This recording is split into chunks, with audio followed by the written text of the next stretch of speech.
laakiin waxaan rabaa inaan idinla wadaago qiso yar oo kooban oo gabar walaasheeda ku dhacday, yani walaasheeda asxaabteeda gabar kamid ah ay ku dhacday. Assalaamu calaykum waraxmatullahi wabarakaatu. asxaabteeda qaaliga waa idin salaamo meel walba oo ku sugan tihiin. waxaan filayaa inay ii wanaagsan tihiin.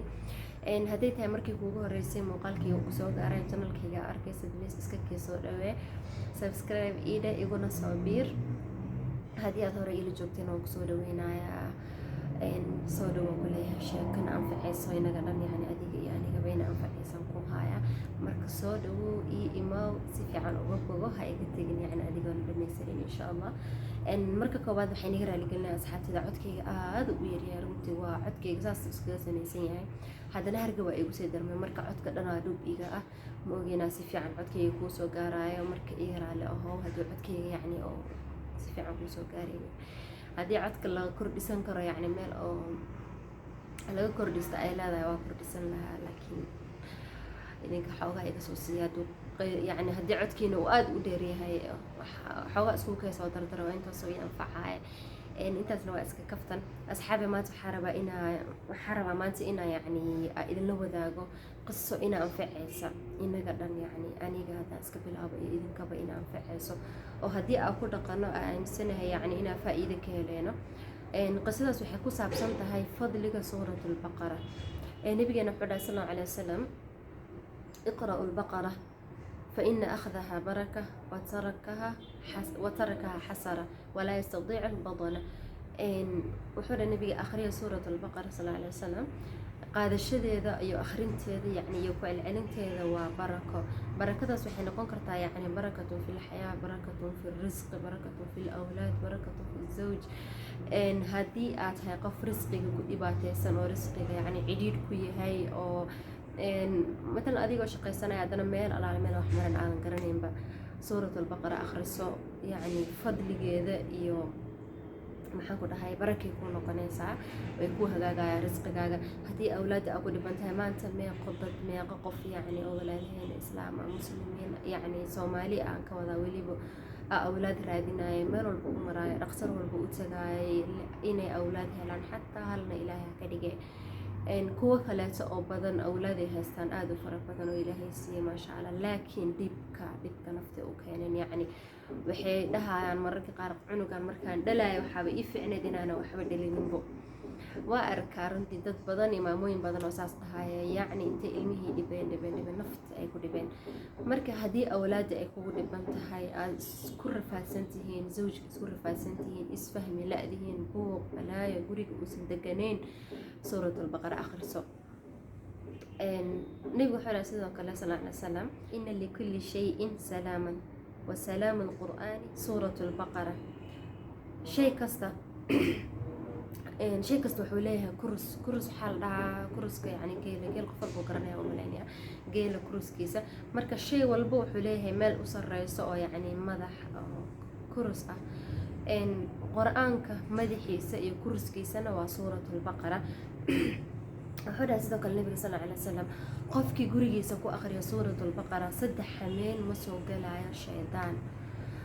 markaas haddii uuna gurigaaga shaydaan soo gelin, yani maxaa soo gelaya meeshaas markuu shaydaan ka maqan yahay, malaa'iga soo galaysa, raxma waxaan ku dhahay farxaad kaale iska argay noqonaya guriga.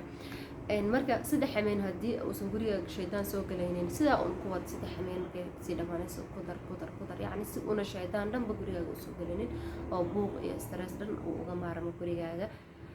marka suuratulbaqara runtii faa'iidooyinka ay leedahay iyo yacni barakada laga helo maba soo koobi karaayo, mana ka hadli karaayo. laakiin waxaan rabaa inaan idinla wadaago qiso yar oo kooban oo gabar walaasheeda ku dhacday, yani walaasheeda asxaabteeda gabar kamid ah ay ku dhacday. marka cibro qaadashay leedahay runtii, qof walba oo maanta yani xanuunkaas uu haayo oo u rafaadsan oo u silcaayo, waxaan dhihi lahaa suuratulbaqara ha bilaabo haddii uu rabo inuu ka caafimaado.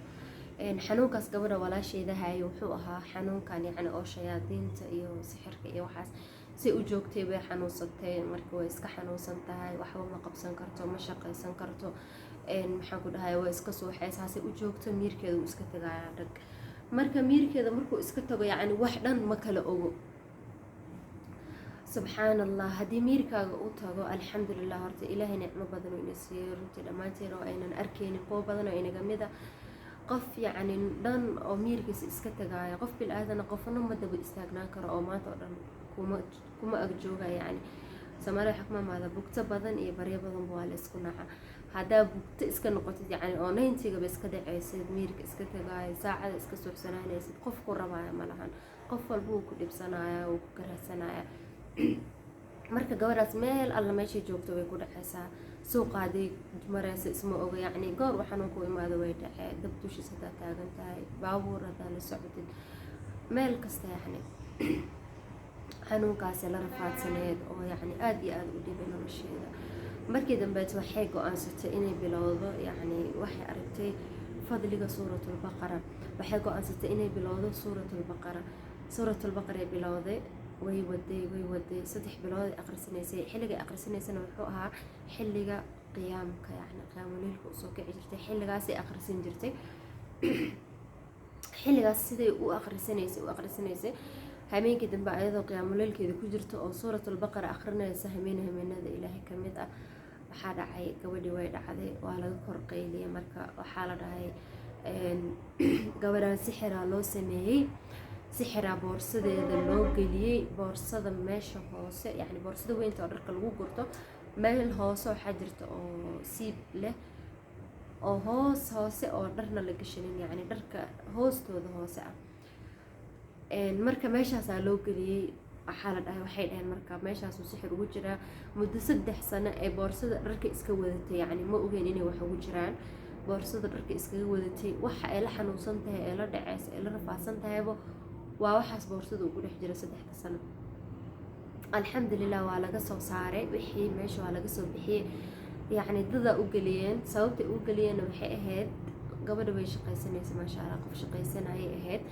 marka shaqadeeda ayaa loo qori waayay. waxaa la rabay yacni in la fariisiyo, la xirxiro, aysan shaqaysanin oo laga dhigo yacni qofka uun iska dhacaaya aan waxba kala ogeyn laga dhigo. markii wixii laga soo saaray meeshii alxamdulilah, markii caafimaad ugu horeysay way fiicnaatay. had kaale arag nolosheeday wadataa, reeray samaysatay, uwaday dhashay, shaqadeedii wadataa, aad iyo aaday u fiican tahay. dhicitaankii iyo xanuunkii iyo rafaadkiina meeshii ugu dambeysay. marka asxaabay adduunkan aan joogno runtii hadda aan joogno aad iyo aad u dhibadiyay, waxba ma la isku quuraayo. haddaa shaqaysanaysid ma lagu quuraayo, haddaa qurxan tahay ma lagu quuraayo, haddaa foolxunta xataa ma lagu nabadgelinayo, ma lagu quuraayo. meel kasta waa lagaaga daba imaanayo.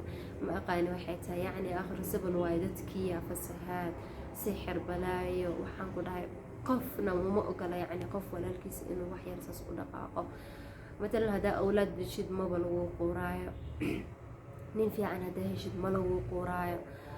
marka haddii sidaas fudud yacni aad kaga badbaadi kartid oo sixir uusan ku karaynin, gurigaaga barako, ilmahaaga barako, ninkaaga barako, meel kasta barako aad ka helaysid, maxaa kuu diiday? haddii aad awoodi kartid akhriso, bilaaw. aaday u koobantaa runtii 2 juz iyo nus waaye. waa akhrisan kartaa maalinkaaga dhan, habeenkaaga dhan, 1 saacada ka siin kartaa.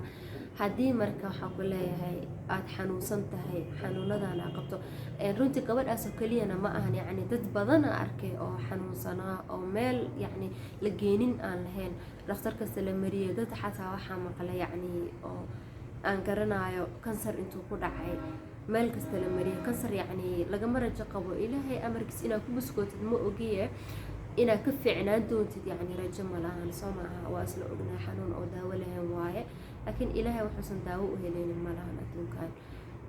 meel kastaa la mariyey, hindiyaa la geeyey, waxbo. markii dambeed waxay bilowday suuratulbaqara. 60 beri kadib ilaahay wuxuu qadaray yacni in la dhaho wax xanuun ku haya ma lahan, waa fiican tahay. oo la dhaha xataa markii hore ayaa yacni waxaa laga yaabaa in shaybaar khardan lagugu baadhayo, maxaan ku dhahdaa dhaqaatiirtu ay si khaldan waxu arkeen baa laga yaabaa. xanuunkaas weligiisba kuguma dhicinaa lagu dhahay. marka walaalkayga qaaliga, walaalkayga islaamka, haddii oo xanuunadaas ku hayaan aa iska soo xeesid, rafaadsan tahay, suuratulbaqara bilow, waa ka buskoon doontaa. haddii aad isku dhiban tihiin ilmahaaga iyo gurigaaga iyo rafaad u ka haysta bilow, waa ka bixi doontaa insha allah. haddii maxaan ku idhaahdaa risqiga ciriir kuu yahay ama shaqadii ku rafaadsan tahay bilow, waa ka bixi doontaa insha allah. commentigana wuu idiin furan yahay runtii. dad badan oo wanaagsana yacni i daawado haddii ay jirto yacni adigana sidaas oo kale inaa suuratul-baqara intaa bilaabatay barakooyin badan kala kulantay ila soo wadaag xagga hoose commentiga iyo wixii fikarkaaga yacni xagga hoose kaa sugaaya marka inaga dhammaanteena yacni aniga nafteeda aan ka bilaabo idinka bilaabo dhammaanteen baraka inoo tahay aan bilowna aan qaadano xanuun walboona haayo oo xataa daawo loo waayo waa kaga buskoon doonaa insha allah